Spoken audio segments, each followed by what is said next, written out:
Good morning, good morning, good morning. Happy Monday. We had a very successful community dinner. We had council members come over, commission members come over, lots of families, lots of kids. We had tiny houses, and we unraveled a lot of stuff. We had the grant committee come in. We went over a couple foundations. We went over the news. We went over the outreach, the push. We went over the merchant service partnership. We went over the consultation with nonprofits. We went over the fundraising that we're doing for the nonprofits. We went over the network, the business networking system that's happening now, and those big plans. And we just had a great time. We had a lot of good food, had a lot of good people. We had a great time. It was fun. It's a lot of fun. And so I'm just going to nail on top of one thing this morning. I've been to many city councils, listening and hearing sessions in many cities so far. So when you hear me or look at me or see me, I specialize in Mount Shasta, but I know that's the pilot program. It's the flagship. It's the pioneer for the rest of the county. So most of our energy is there in Mount Shasta. And Mount Shasta demographics is not the same as Dunsmuir or Weed, and it's not the same, surely, as Doris, Pondosa, and Tennant, and Grenada. Okay, so granted, we're not the exact same as everybody else's city. For example, countywide income for an individual is about $45,000. Citywide for an individual in Mount Shasta is about $34,000. So let's just find an average.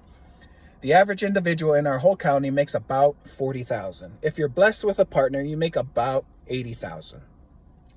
But that's a family, and if you're at $80,000 times it by 3, that's a $250,000 house or less. Now there are some places somewhere in the county that's about $250,000, but sure as hell it is not in Mount Shasta. And so all of my perspective and my thick goggles is blessed upon Mount Shasta. It's based off of one income and what is our housing prices in Mount Shasta. Now I understand that might be drastic, but I don't give a rat's. I live in Mount Shasta, and I'm going to fight for Mount Shasta to become better. And the ripple effect just so happens to take me to Dunsmuir. It takes me to city councils in Weed. It takes me to Lake Shastinas and the HOA people. I'm coming. And it takes me off to the small circles of Wairika right now. And so you'll see me everywhere. It's a slightly different, but it's still Siskiyou County. It's not changing from logging and mining and loggers, miners, and farmers. It's still homegrown, earthy people, no matter what. So take it with a grain of salt that the stats that I give you is probably similar to every city that's around us.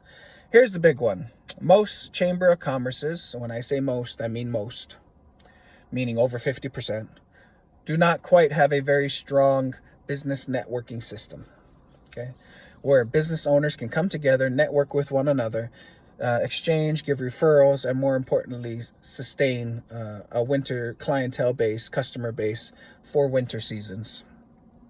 Most businesses make double their money in tourism season of spring and summer, and then they pray to God that they can cut it in half and save it for winter rent, just in case the ski park opens. Not every time it opens, but if it does open, the trickle-down effect is easy, and if it does not open, then you better have your money from summertime to stay alive. And so business networking, number one, helps to build customers that are local so that when winter comes, you always have a local base. Locals are first, period. Sorry, that's the way it is. Locals are first. After that, tourism is just a cherry on top, but it's still an external force that we should not be relying upon.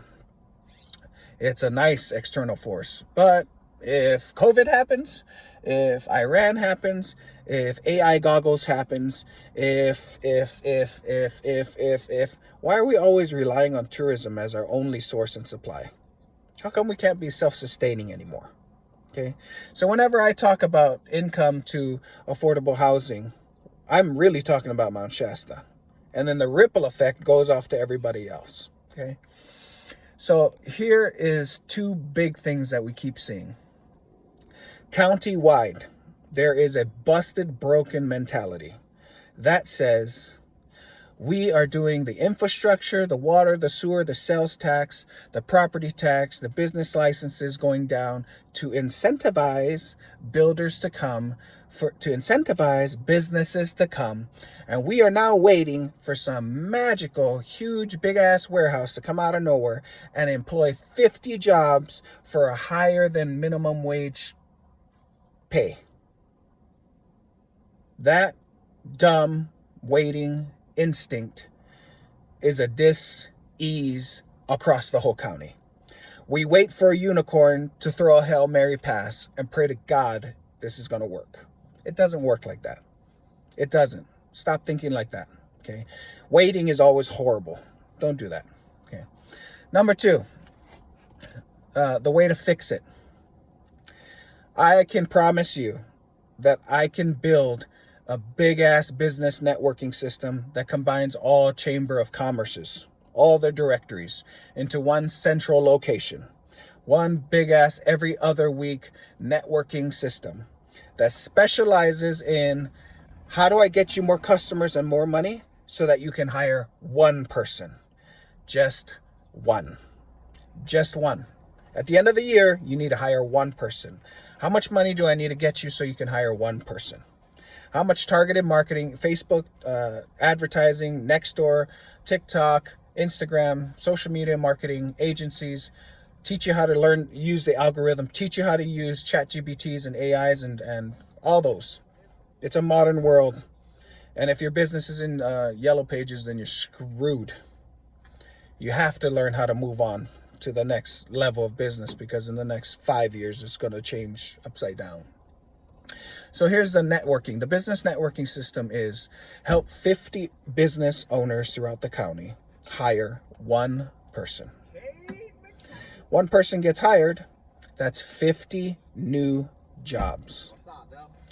We have to stop waiting for some big-ass warehouse to come out of nowhere, some big-ass company to come out of nowhere, some unicorn with butterflies and wings to employ 50 people. Instead, we need to help 50 business owners hire one person.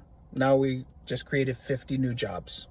On average, the 50 new jobs is still going to be about $40,000 per individual. So now we need to fix the alternative housing. Alternative usually means affordable. Okay, so the biggest problem with Mount Shasta is that we have 40,000 individual, but we have a $550,000 average medium house, which is horrible. So a $40,000 individual, just one, can afford 3x, 5x if you have great history and great credit. But just say 3x for worst case scenario. 40,000 means you can afford $120,000 to $160,000 house. We, as the affordable housing people, are going to try and push for $200,000, $250,000 max in Mount Shasta, let alone less than that. The rest of the county needs to be less than that. So when your pay cannot change and it's only at 40, then that means we need to fix the housing to drop to match their pay. Does that make sense?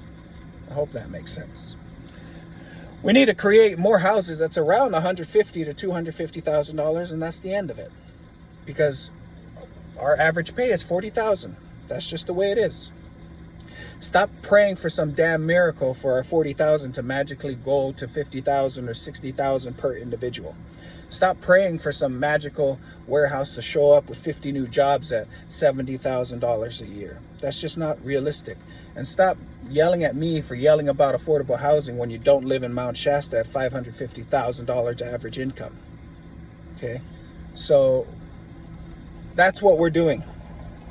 Number one, we're going to help business networking systems to create new jobs, period. And if you don't like that, I don't care. And number two, with these new jobs, we are going to match their affordable/alternative housing. Planning Commission is coming in this Tuesday, finally. Thank you. And when that does happen, your boy is going to take tiny houses on wheels, modify it to make it even a stronger ordinance than it is, and we're going to start pushing shipping container houses. After that, we'll push 3D printed houses. After that, we'll push kit houses. I don't care what we got to push. But we're going to push alternative housing in zoning legal. And guess what's going to happen? What's the price tag on all these alternative housing? What I can promise you is going to be $250 or less. It's going to be 200 or less.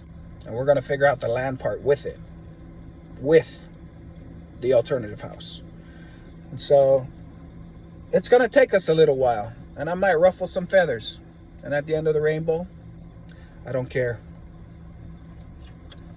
I don't care if you don't like me, because I'm telling the truth. In 10 years from now, no matter what anybody says about market rates, market price, market properties, how many this and how many rentals and how many that is on the market, that doesn't matter.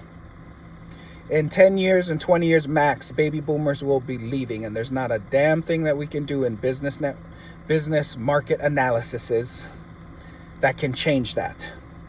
Nothing about how many rentals or housing stabilities or sustainabilities or how much we have on the marketplace will ever stop the demographic of baby boomers, which is about 50% in every single city in Siskiyou County. 50% of our county, 40,000. 50% is 20,000. We're about to lose all our baby boomers in 10 to 20 years. The houses they leave behind will not be, they're already like closer to 100 years old already. It just is what it is. And most of our kids don't live here anymore. So all these baby boomers that's leaving us, because they got a big old graduation going, their kids mostly live in big cities. Big city kids do not want to come back to Siskiyou County. They will go to an attorney and they'll liquidate. They'll liquidate all the houses. They'll liquidate all the farmland. They'll liquidate all the assets. They'll liquidate all the storefronts.